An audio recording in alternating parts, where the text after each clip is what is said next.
Hello everyone, আসসালামু আলাইকুম। মিহি মাম্মাস লাইফস্টাইল থেকে আমি মিম নতুন আরও একটি ব্লগ নিয়ে চলে এলাম। কাছে এবং দূরে যে যেখান থেকে আমার আজকের ভিডিওটি দেখছেন, আশা করছি সবাই ভালো আছেন, সুস্থ আছেন। আলহামদুলিল্লাহ, আমরাও ভালো আছি। সবার সুস্থতা কামনায় আমার আজকের ব্লগটি শুরু করছি। আই হোপ সকলেরই খুবই ভালো লাগবে। সকালে ঘুম থেকে উঠে প্রতিদিনের মতো নামাজটা পড়লাম, তারপরে কোরআন তেলাওয়াত করলাম, তারপর আবার একটু শুইলাম। শোয়া থেকে উঠে এখন আগে ঘরটা ঝাড় দিয়ে নিয়েছি অফিস কিনে, কারণ সকালে যদি ঘুম থেকে উঠে ঘর না ঝাড় দিয়ে আমার একদমই ভালো লাগে না। কার কার এরকম মনে হয় যে সকালবেলা ঘর ঝাড় না দিলে লক্ষ্মী ঘরে আসে না, মানে সংসারে আয় বরকত হয় না। এটা সকাল সকাল যদি ঘর ঝাড় না দেওয়া হয় তখন নাকি আয় বরকত হয় না। আমার দাদুর কাছ থেকে শুনতাম বা মায়ের কাছ থেকে শুনতাম। তো সকালবেলা ঘুম থেকে ওঠার পরে নামাজটা পড়ার পরে কিন্তু আগে হাতে ঝাড়ু নিই, ঘরটাকে ঝাড়ু দিই, তারপরে নাস্তা বানানোর জন্য চলে আসি আর কি। তো আজকে নাস্তার আইটেম তেমন একটা বেশি কিছু ছিল না, কারণ সবাই তার আগে নাস্তা তৈরি করার আগে যার যার কর্মস্থলে চলে যাওয়ার জন্য রেডি হয়ে চলে গিয়েছিল। তো আমার আর নাস্তা তৈরি করা হয় নাই। আগে সবাইকে মোটামুটি টুকিটাকি যা ছিল সেগুলো দিয়ে আজকে নাস্তাটা সেরে দিয়েছি।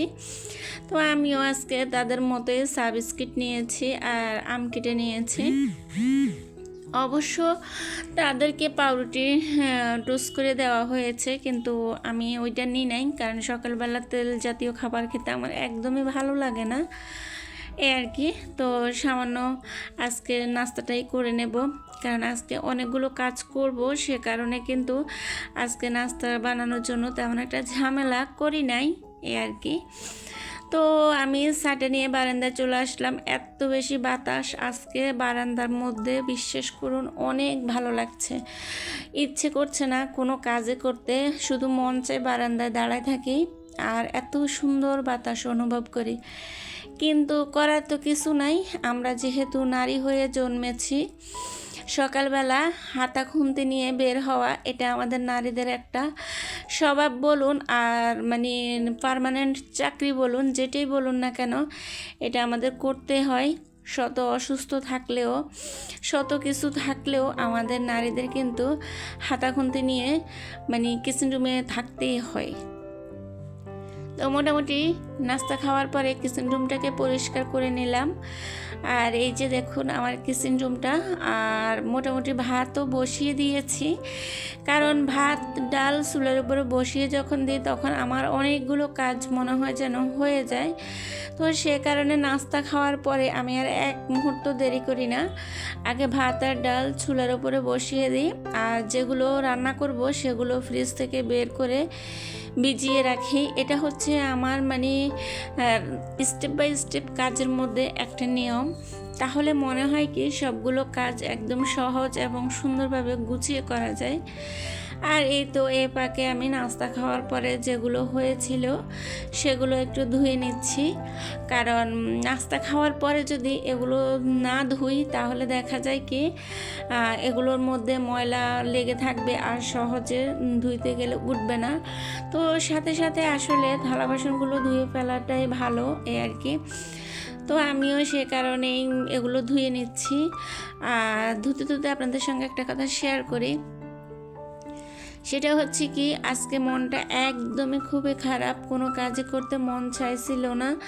ভাবছিলাম আজকে কোনো ভিডিও শেয়ার করব না, কিন্তু আসলে এটা আমাদের একটা নিয়ম এবং রুটিন হয়ে গেছে যে আমি ধরেন সপ্তাহে 2টা ভিডিও আপলোড করি। তো দেখা যায় যদি আজকে আপনাদের সঙ্গে ভিডিওটা আপলোড না করি, হয়তো বা আমার অনেক প্রিয় আপু ভাইয়ারা আছেন যারা আমার একটি ভিডিও আপলোড করলে সাথে সাথে দেখেন এবং সুন্দর সুন্দর কমেন্টস করে আমাকে অনুপ্রাণিত করেন। তো হঠাৎ তাদের কথা যখন মনে পড়ে তখনই কিন্তু আর দেরি করি না, তখনই শত ব্যস্ততা থাকুক আর শত অসুস্থতা থাকুক আর মন খারাপ থাকুক, যাই থাকুক না কেন, আপনাদের কথা ভেবেই কিন্তু আবার মোবাইলটা হাতে নিয়ে আবার ভিডিও করা শুরু করি। আসলে হচ্ছে কি দেখেন, ভিডিও যখন আমরা করতে যাই তখন কিন্তু অনেকগুলো কাজ মানে গুছিয়ে যখন করব, তা করতে গিয়ে ভিডিও করতে গেলে আরও বেশি ধরেন সময় নিয়ে কাজগুলো করতে হয়। তো সময় নিয়ে যখন আমরা কাজগুলো করতে যাই তখন কিন্তু অনেকগুলো কাজই কিন্তু থেকে যায়। আবার দেখা যায় কি সবগুলো আপনাদের সঙ্গে শেয়ারও করতে পারি না, কারণ যদি সবগুলো আপনাদের সঙ্গে শেয়ার করতে যাই তাহলে আমার কাজও হয়তো বা ঠিক মতো হয়ে ওঠে না। আবার দেখা যায় কি অনেক লম্বা ভিডিও হয়ে যায়, যা দেখতে আপনারা একদমই ভালো মনে করবেন না, বিরক্ত ফিল করবেন। তো সে কারণে সেটা ভেবে আর কি যতটুকু মানে ভিডিও শর্ট করা যায় ততটুকু ওই মাথায় রেখেই মোটামুটি আপনাদের সঙ্গে শেয়ার করার চেষ্টা করি আর কি। ও হ্যাঁ, তার আগে আরেকটা কথা বলিনি, যদি আমার ভিডিওটি আপনাদের ভালো লেগে থাকে তাহলে প্লিজ কন্টিনিউ করবেন আর সাথে ছোট একটি লাইক করে দেবেন। আর যারা আমার ভিডিও অলরেডি লাইক করে দিয়েছেন তাদেরকে অসংখ্য অসংখ্য ধন্যবাদ। আর যারা আমার ভিডিও দেখছেন কিন্তু এখনও পর্যন্ত সাবস্ক্রাইব করেন নাই, প্লিজ ভিডিওটি ভালো লাগলে আমার চ্যানেলটি সাবস্ক্রাইব করে দেবেন।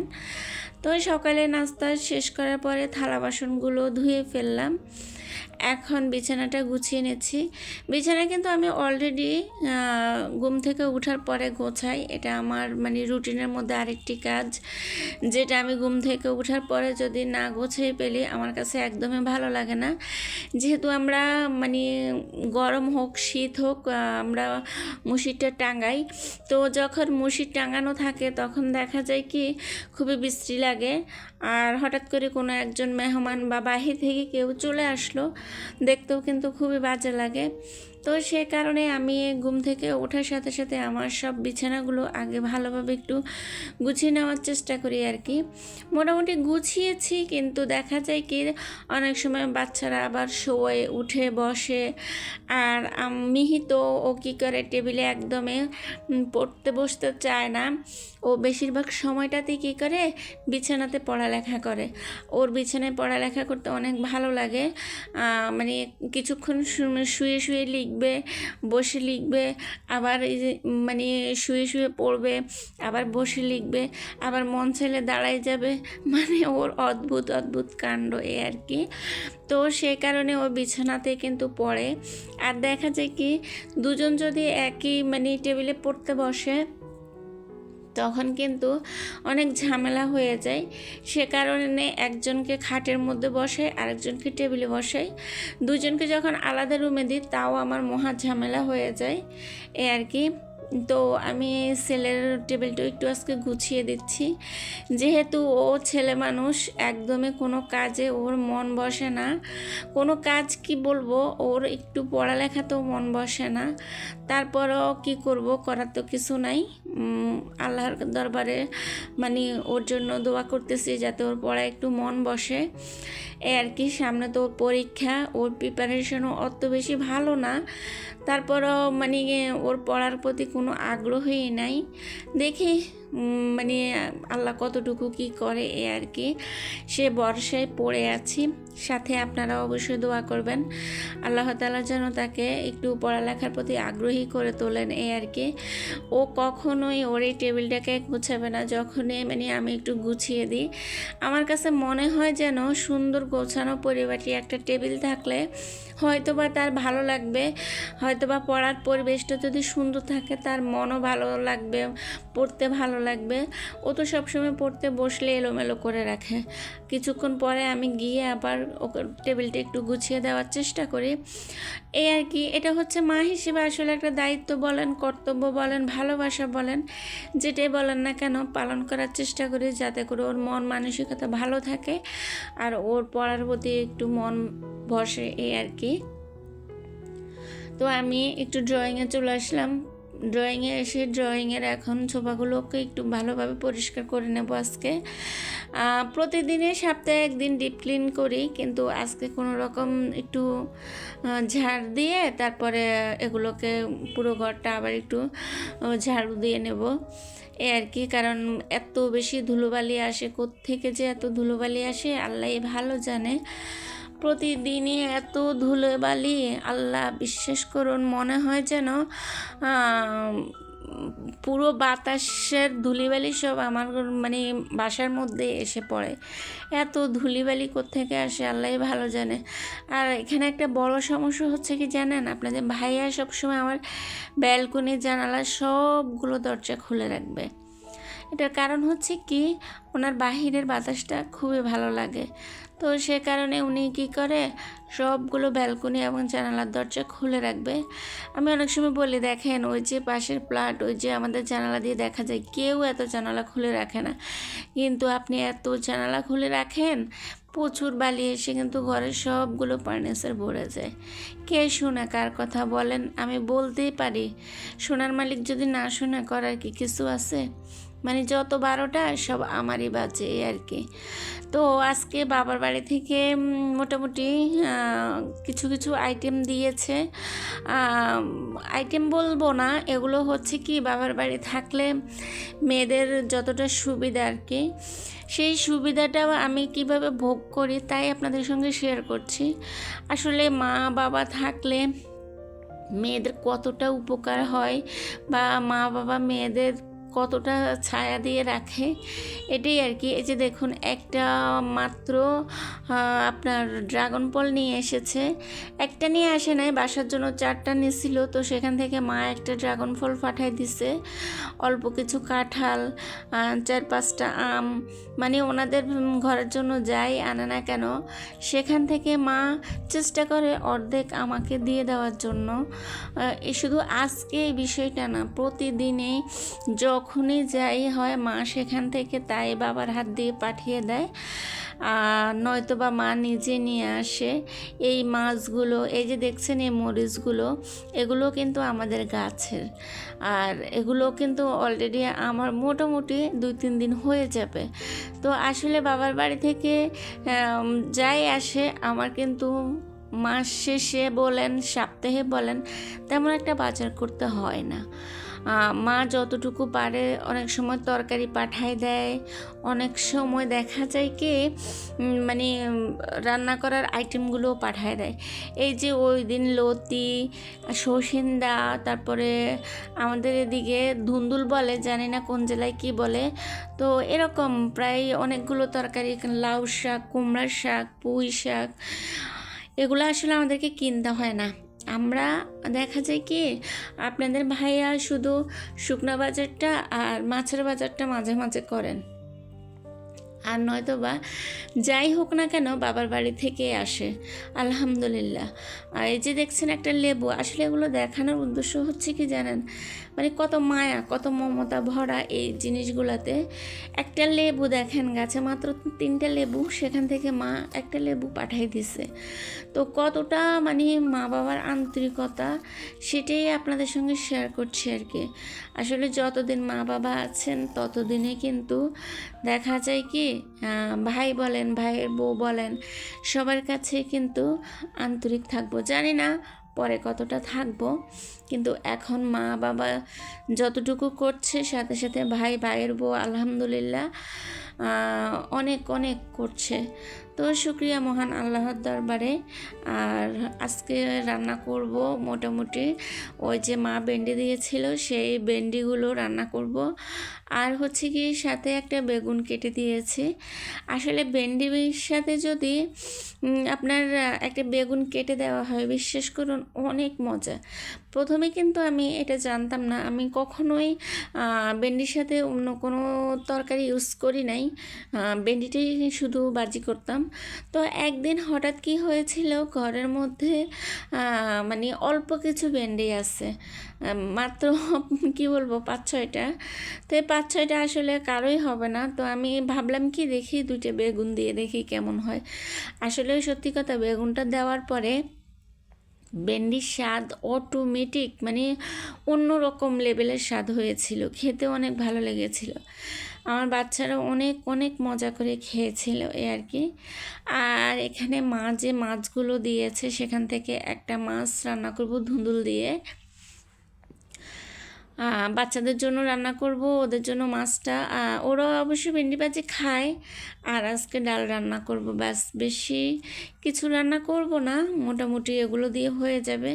যেহেতু শরীর মন আজকে দুইটি খারাপ, একদমই ভালো লাগে না আজকে, কেন জানি কোনো কাজই করতে আমার ভালো লাগে না। তারপরেও কিন্তু দেখেন কাজ করতে ভালো লাগে না, তারপর অনেকগুলো কাজ করে ফেলেছি। আসলে সংসারের এই কাজগুলো কিন্তু আমাদের মেয়েদেরকেই করতে হয়। আর একদিন যদি কাজ না করে দেখবেন পরের দিন অনেকগুলো কাজ জমা হয়ে যায়। আর এই কাজগুলো পরবর্তীতে আমরা করতে গেলে আমাদের অনেক কষ্ট হয়। তো চেষ্টা করি শত ব্যস্ততা থাকলেও ব্যস্ততার মাঝেও মানে কাজগুলো শেষ করার। এতে করে কি হয়, প্রতিদিনের কাজ যখন প্রতিদিন করে ফেলি তাহলে দেখা যায় কি মোটামুটি ঘরটা পরিপাটি থাকে, পরে দিন কাজ করতেও আবার ভালো লাগে। আর ঘরটা এলোমেলো থাকলে দেখবেন মন মানসিকতা একদম খারাপ লাগে, মেজাজ খিটখিটে হয়ে থাকে এ আর কি। আজকে এই যে এখানে মাছগুলো যে ভাজছি, আমি কখনো এটাতে ভাজি নাই, কিন্তু প্রায় সময় আমি ফেসবুকে দেখি যে যে এই রুটির তাওয়াতে মাছ ভাজা হয়। তা ভাবলাম যে আমি একটু ভেজে দেখি আসলে কি রুটির তাওয়ায় মাছগুলো কি উল্টিবে কি না। তো আসলে দেখলাম যে নাকি সুন্দরভাবে উল্টেছিল মাছগুলো, একদমই লেগে যায়নি তাওয়ার সাথে। তো খুবই সুন্দর হয়েছে। আসলে অনেক কিছু কি হয় আমরা অনলাইন থেকেই শিখতে পারি, দেখা যায় কি অনেক কিছু আমাদের শেখার আছে, বা আমাদের থেকেও কেউ কিছু শিখতে পারে এ আর কি। শেখার আসলে কোনো বয়স নাই, যে কোনো বয়সে কিন্তু মোটামুটি আমরা শিখতে পারি। আর আজকের রান্নাটা মোটামুটি দেখে তো অনেক মজার মনে হচ্ছে, জানি না খেতে কেমন হবে। আর এই তরকারিটা কিন্তু আমার ছেলের খুবই ফেভারিট, ও এত মজা করে এই তরকারিটা খায়। আর এ তরকারিটা আসলে কিন্তু কোন জেলায় কেমন রান্না করে আমি জানি না, তবে আমাদের নোয়াখালীতে ঠিক এরকমটাই করে রান্না করে এ আর কি। তবে আমি যখন মেয়ের স্কুলে যাই তখন দেখা যায় কি ভাবিদের সাথে যখন আলাপ করি, তো ওনারা বলে আল্লাহ ভাবি এভাবে রান্না করছেন, আমরা তো এভাবে করি না, আমরা ওইভাবে রান্না করি। তো আসলে কি হয়েছে, যার যার এলাকার রান্না সেরকম। তো আজকের মতো এখানে, আল্লাহ হাফেজ, ভালো থাকবেন।